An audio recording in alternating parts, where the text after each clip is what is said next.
अस्सलाम वालेकुम, मैं हूं डॉक्टर मुश्ताक अमर। आज मैं आपको बता रहा हूं हराम मगज़ यानी कि मेडोला कोर के अंदर कोई रसोली हो जाए या वरम आ जाए या हराम मगज़ जो है हमारा मेडोला कोर काम नहीं कर रहा किसी बिना पर, तो उसके लिए हम कौन सा तेल इस्तेमाल करते हैं।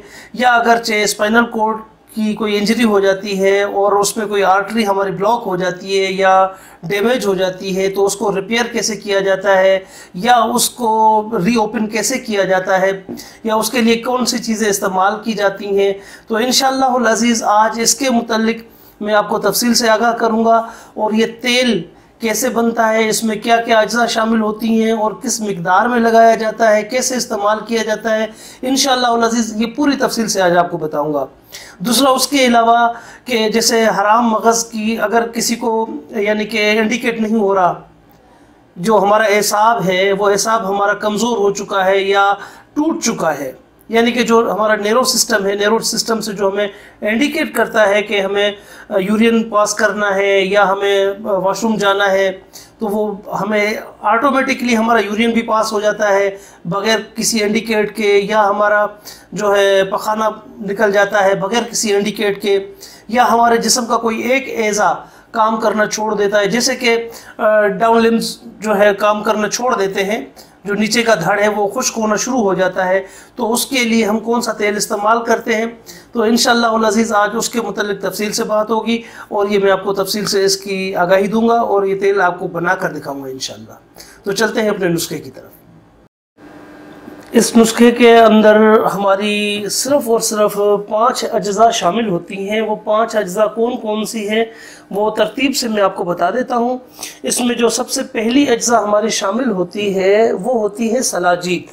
ये है सलाजीत, ये गिलगित बल्तिस्तान वाला सलाजीत, ये इसमें हम इस्तेमाल करते हैं। ये 1 तोला हमने इस्तेमाल करना है, सलाजीत 1 तोला ये हमने इसमें इस्तेमाल करना है। और उसके अलावा इसमें ज़ाफ़रान इस्तेमाल होता है, तो ये ज़ाफ़रान हमारा ये भी 1 तोला इस्तेमाल होगा। उसके अलावा इसमें इस्तेमाल होती है रीछ की चर्बी। रीछ की चर्बी ये हमें इस्तेमाल करनी होती है 2 तोला। और उसके अलावा इसमें हम इस्तेमाल करते हैं देसी घी। तो ये देसी घी जो है ये गाय का होना चाहिए, तो ये गाय का देसी घी ये हमने 3 तोला इस्तेमाल करना है। और इसके अलावा हम इसके अंदर इस्तेमाल करते हैं मीठा तेल। मीठा तेल यानी कि तिलों का तेल। ये तिलों का तेल हमने जो इस्तेमाल करना है ये हमने 10 ग्राम इस्तेमाल करना है। तो इसको बनाने की जो तरकीब है वो तरकीब मैं आपको इंशाअल्लाह अज़ीज़ बता देता हूँ कि ये कैसे बनेगा। सबसे पहले इसके अंदर हमने डाल दिया है सलाजीत। तो ये हम सलाजीत को अब पहले बारीक करेंगे और फिर इसको हम सफ़ूफ बनाएंगे इसका सलाजीत का। तो फिर इसका इस्तेमाल का तरीक़ेकार जो होगा वो मैं आपको इंशाअल्लाह अज़ीज़ बता दूंगा कि कैसे बनेगा ये।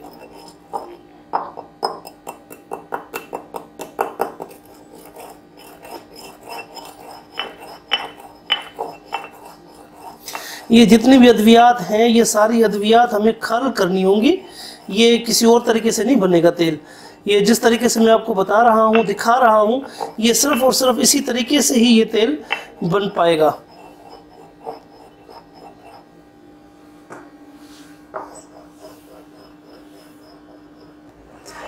ये हमारा तकरीबन अब खल हो चुका है, तो अब हम इसको निकालेंगे। इसको निकाल कर फिर हम इसके अंदर ज़ाफ़रान डालेंगे, फिर ज़ाफ़रान को हमने खल करना है। ये सलाजीत हमारी तैयार हो गई। अब हमने तैयार करना है ज़ाफ़रान। अब ये हमने इसके अंदर ज़ाफ़रान शामिल कर लिया है, लेकिन ये याद रखें कि इसमें जो ज़ाफ़रान शामिल होगा ज़ाफ़रान असल होना चाहिए। ये असल ज़ाफ़रान होना चाहिए। असल ज़ाफ़रान होगा तो वो बेहतर तरीके से काम करता है। ज़ाफ़रान 2 नंबर नहीं होना चाहिए, असल ज़ाफ़रान होना चाहिए।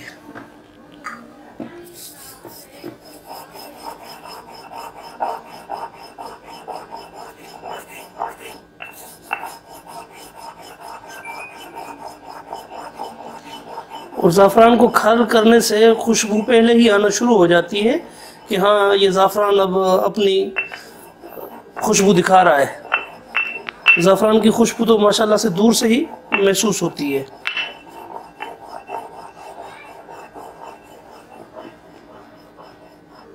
ज़ाफ़रान को भी इतना आपने खल करना है कि ये बिल्कुल जैसे कपड़े में छन जाए, यानी कि इतना, कहने का मकसद ये है कि इतना खल होना चाहिए ज़ाफ़रान।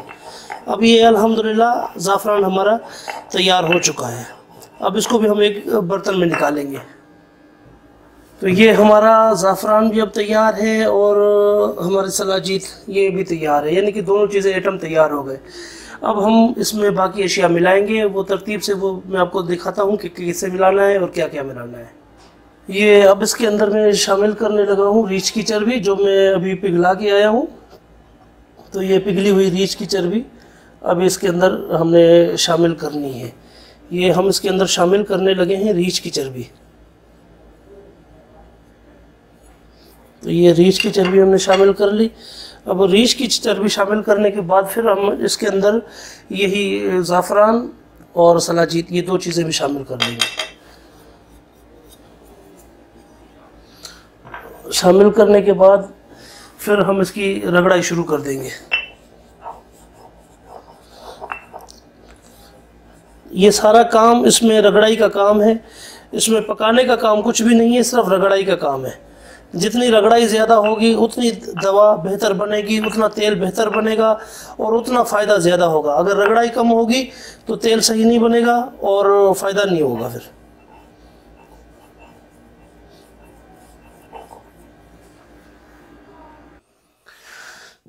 ये याद रख लीजिए कि ये जितना इसका रगड़ाई आप इसकी अच्छी करेंगे उतना ये बेहतर बनेगा। दूसरी बात ये है कि ये रगड़ाई तकरीबन कम से कम भी 4 घंटे इसकी रगड़ाई होनी चाहिए। कम से कम भी 4 घंटे इसकी रगड़ाई होनी चाहिए, ताकि ये तमाम तर चीज़ें यकजा हो जाएं और ये बार बार जो है, ये देख रहे हैं, ये मिट्टी की तरह चिपकता जाएगा। क्योंकि ये जितना, ये रीछ की चर्बी की यही खासियत होती है कि रीछ की चर्बी पिघलती नहीं है और बहुत कम पिघलती है रीछ की चर्बी। तो इसकी रगड़ाई जितना हो सके ज़्यादा से ज़्यादा करें। जितनी ज़्यादा रगड़ाई करेंगे उतनी दवा का असर ज़्यादा होगा। अगर रगड़ाई नहीं होगी तो असर नहीं होगा।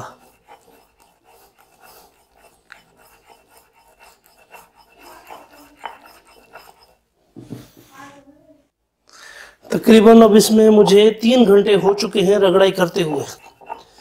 अब मैं इसके अंदर शामिल करूँगा थोड़ा सा देसी घी और थोड़ा सा तिलों का तेल।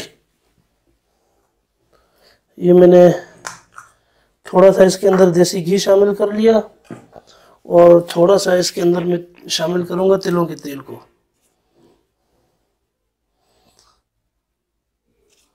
ये थोड़ा सा मैंने तिलों का तेल शामिल किया है, थोड़ा सा देसी घी शामिल कर दिया। अब इसकी दोबारा से फिर मैंने रगड़ाई करनी है। अब ये नरम हो गया काफ़ी। अब इसकी रगड़ाई में थोड़ा आसानी आ गई।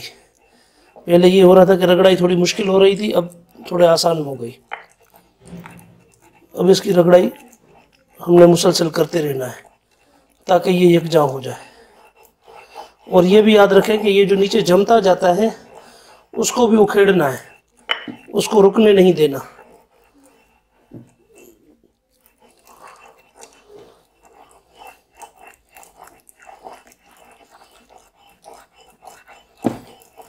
अब मैं ये थोड़ी इसकी रगड़ाई कर लूँ तो फिर बाद में आपको दिखा देता हूँ। ये इसके अंदर हम बाकी का देसी घी भी शामिल करेंगे और उसके साथ साथ हम तिलों का तेल भी मज़ीद शामिल करेंगे इसमें। और अब ये दवा हम मज़ीद आगे मरहलों में लेके चलेंगे कि इसको बिल्कुल तैयार कर लें। जैसे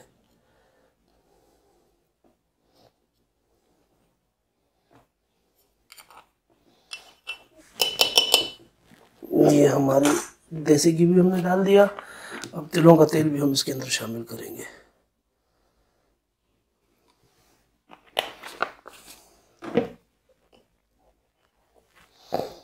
लेकिन ये याद रखें कि यहाँ पर ये आहिस्ता आहिस्ता आपने चलाना है डंडा, ताकि, क्योंकि ये अगर आप तेज़ तेज़ चलाएंगे तो ये घी बाहर निकलेगा और तेल भी बाहर निकलेगा, जो कि आपके लिए नुकसानदेह है।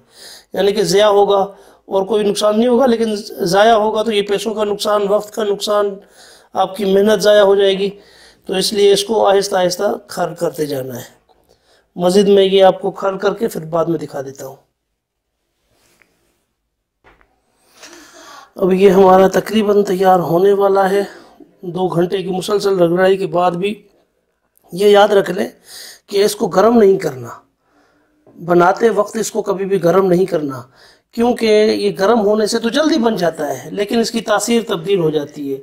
अब इसकी मैं छोटी सी आपको एक मिसाल दूं, अगर आप गोश्त है, गोश्त कच्चा खाते हैं उसकी तासीर अलग होती है, अगर गोश्त को आप भून के खाते हैं उसकी तासीर अलग होगी, अगर गोश्त को आप बॉयल करके यानी कि यखनी बनाकर खाते हैं आप उसकी तासीर अलग होगी, अगर गोश्त का आप शोरवा बनाकर खाते हैं उसकी तासीर अलग होगी।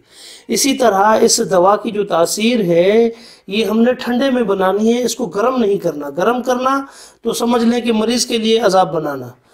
एक तो मर्ज़ नहीं ख़त्म होगा, नंबर 1, नंबर 2 ये कि वो दवा का असर तो होगा ही नहीं, जो जिस मकसद के लिए हमने बनाई है उसका वो मकसद ही पूरा नहीं होगा। लिहाजा अब ये है कि अब इसके अंदर हमने यहाँ पर जो ये एंड है इसमें यहाँ पर हमने अब इसके अंदर डालना है रोगन बिल्लिसान, रोगन बिल्लिसान। अब इसके अंदर हमने ये रोगन बिल्लिसान डालना है। अब ये हम इसके अंदर रोगन बिल्लिसान डाल देंगे, रोगन बिल्लिसान डालकर और इसको मज़ीद हम बनाएंगे इंशाअल्लाह अज़ीज़। ये हमने इसके अंदर डाल दिया रोगन बिल्लिसान।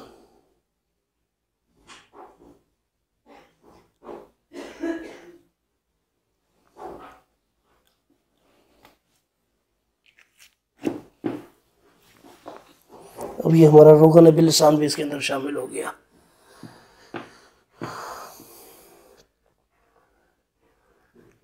अब ये तकरीबन भी यूँ समझ लें कि ये तैयारी के मरहले में हम फाइनल तैयारी के मरहले में ये इसके अंदर जो घी होता है वो बहुत देर से इसके अंदर हल होता है। ये इसी वजह से तो मैं बार बार कहता हूँ कि भाई दवा को बनाने का तरीका अगर आपको आ जाए तो दवा बनाना बहुत आसान है और फिर उसके बाद जो इसके फ़ायदे ही फ़ायदे हैं अल्हम्दुलिल्लाह। तो ये जैसे ही बन जाती है तो फिर मैं आपको इंशाल्लाह मज़ीद दिखा देता हूँ। अब ये हमारा तकरीबन तैयार हो चुका है, फाइनल हो चुका है। अब हमने इसको उतारना है बोतल में, लेकिन ये भी याद रखें कि जब बोतल में उतारें तो इसको छान लें, छान कर फिर बोतल में उतारें, इस तरह ना उतारें। मैं आपको वो भी चीज़ दिखा देता हूँ, समझा देता हूँ कि किस तरह आपने इसको बोतल में उतारना है। तो बोतल में उतारने के लिए सबसे पहले आपने कोई बड़ा बर्तन ले लेना है जो इसके नीचे रख दें, फिर उसमें आप रखें बोतल। ये बोतल को देख लें, कीफ मैंने रख दिया बोतल के अंदर और ये इसमें मैंने कपड़ा डाल दिया है ताकि हमारा ऑयल जो है वो ज़ाया ना हो, क्योंकि ये इतना महंगा ऑयल है कि इसका एक एक कतरा जो है वो भी यूँ समझ लो कि हमारे लिए बहुत ज़्यादा अहमियत का हामिल है। इसमें सबसे ज़्यादा महंगी चीज़ है मेहनत, क्योंकि जितनी मेहनत होती है तो उस मेहनत के हिसाब से ही ये चीज़ फिर काम करती है। बाहर कैफ मैं आपको ये भी उतार के देता हूँ इंशाल्लाह। ये हमने इसमें से उतार दिया, ये हमारा ऑयल तैयार हो गया। अब जो ये निकला है कचरा वो सिर्फ़ और सिर्फ ये निकला है जो आपके सामने है, और हालांकि इसके अंदर हमने क्या क्या डाला था वो भी आप लोगों ने खुद देख लिया, लेकिन उसका जो ज़्यादा से ज़्यादा निकला है वो ये निकला है, यानी कि ना होने के बराबर। तो ये हमारा ऑयल तैयार हो गया अल्हम्दुलिल्लाह। अब इसकी पैकिंग करेंगे, फिर आपको दिखा देता हूँ। ये हम अब पैकिंग कर रहे हैं इनकी अल्हम्दुलिल्लाह। तो ये पैकिंग करके फिर मैं आपको इंशाअल्लाह अज़ीज़ बाद में बता देता हूँ, दिखा देता हूँ कि क्या करना है, कैसे करना है, किस तरह इस्तेमाल करना है और कितना इस्तेमाल करना है। क्योंकि बाज़ औक़ात ये तेल, पहली बात तो ये है कि बहुत कम लोग बनाते हैं, अगर बना भी लेते हैं तो फिर जो है उसको तरीका इस्तेमाल नहीं होता, फिर परेशान होते हैं बेचारे और फिर कॉल करते हैं साहब अब आप बता दीजिए कि क्या करना है, कैसे करना है। तो ये हमने तैयार कर लिया। अब इसकी पैकिंग करके मज़ीद मैं आपको बाद में दिखा देता हूँ। ये हमारा ऑयल तैयार हो चुका है अल्हम्दुलिल्लाह और पैकिंग में भी आ चुका है, और अब मैं इसकी खासियत आपको बता दूं कि इसकी क्या क्या खासियत है और ये किस किस मर्ज़ के लिए इस्तेमाल हो सकता है। ये सबसे पहले, जैसे मैं पहले बता चुका हूँ कि ये हराम मगज़ यानी कि मेडुला कोर, स्पाइनल कॉर्ड की अगर कोई वीन्स ब्लॉक है, या अगर हराम मगज़ में कोई रसोली है, या कोई वरम आ चुका है, या दिमाग में कोई वरम आ चुका है, या उसके अलावा जैसे मल्टीपल स्क्लेरोसिस की बीमारी है उसके लिए ये काम आता है, या उसके अलावा जैसे कि डीप वेन थ्रोम्बोसिस उसके डीवीटी के लिए, उसके लिए ये काम आता है। तो बाहर कैफ ये स्पेशली जो है ये हराम मगज़ के लिए स्पेशली है, हराम मगज़ और मल्टीपल स्क्लेरोसिस के लिए, क्योंकि ये हराम मगज़ में जो हराम मगज़ की आर्टरीज निकल रही हैं स्पाइनल की तरफ, तो उसके लिए ये सबसे ज़्यादा कारआमद और सबसे ज़्यादा बेहतरीन तेल है। अब इसका इस्तेमाल के तरीके पे आए तो इसका इस्तेमाल किस तरह होगा।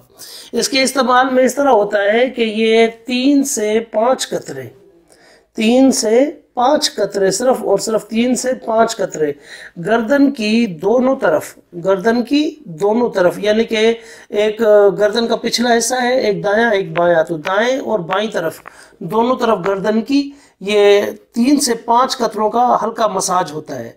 दिन में 2 बार, दिन में 2 बार ये हल्का मसाज होता है, 3 से 5 कतरे सिर्फ और सिर्फ गर्दन पर। ये कमर पर या रीढ़ की हड्डी पर नहीं लगेगा, ये सिर्फ और सिर्फ गर्दन पर लगेगा। और इसके अलावा ये जो आपका गर्दन का मोहरा है, पहला मोहरा है जो गर्दन के नीचे आपकी रीढ़ की हड्डी का पहला मोहरा है, तो ये पहले मोहरे से तीसरे मोहरे तक ये 3 जगहें जो होती हैं यहाँ पर ये ऑयल लगता है। दूसरा, ये ऑयल जो है लगाने का वक्त कौन सा है, तो ये लगाने के लिए स्पेशली जो वक्त होता है वो रात का वक्त होता है कि ये लगाकर फिर बंद उस मरीज़ को सुला दिया जाए तो वो मरीज़ सो जाए। तो इंशाअल्लाह अज़ीज़, क्योंकि हम जिस मरीज़ों को ये देते हैं तो अल्लाह के हुक्म से ये तकरीबन जो कोर्स होता है हमारा, ये 3 बोतलों का कोर्स होता है, तो 3 बोतलों के अंदर अंदर अल्लाह के हुक्म से काफ़ी हद तक मरीज़ के अंदर बेहतरी आना शुरू हो जाती है। बाकी शिफा है वो अल्लाह देता है, न दवा शिफा देती है न डॉक्टर कोई शिफा देता है, शिफा अल्लाह ने देनी है। लेकिन जिस तरीके से हमारे पास से मरीज़ शिफायाब हो चुके हैं अल्लाह के हुक्म से, तो वो सारा तरीक़ेकार मैंने आप लोगों के गोश गुजार कर दिया है। और ये पूरा तरीक़ेकार जो तेल का बनाने का है वो भी मैंने आप लोगों को बता दिया है। इसके साथ साथ हराम मगज़ की जो लेप होता है, जैसे कि मैं पहले बता चुका हूँ, मगज़ कूंच वाला, मगज़ कूंच को शहद में मिलाकर और उसका जो लेप बनाया जाता है, वो लेप, वो भी लेप बेहतर होता है कि लेप उसको भी आप खरल करके बनाएं तो उसमें तासीर और मज़ीद ज़्यादा बढ़ जाती है। लेकिन बाज़ मरीज़ ऐसे हैं कि जो कूट कर बना लेते हैं तो फिर बाद में वो शिकायत करते रहते हैं कि डॉक्टर साहब इसका इतना असर नहीं हुआ। भाई अब जब जाहिर सी बात है जो आप हमसे दवा मंगवा रहे हैं उसका तो असर है, लेकिन आपकी दवा में असर है वो क्यों नहीं। तो यही वजह होती है कि उसको आपने खरल नहीं किया, दवा को आपने सही तरीके से नहीं बनाया। अगर आप दवा को सही तरीके से बना लेते तो अल्हम्दुलिल्लाह उसमें फिर बेहतरी भी आ जाती है। तो आज हमारा साथ यहीं तक था। इंशाअल्लाह अज़ीज़ आगे फिर किसी और नेक्स्ट मौजू पर बात करेंगे। अस्सलाम वालेकुम।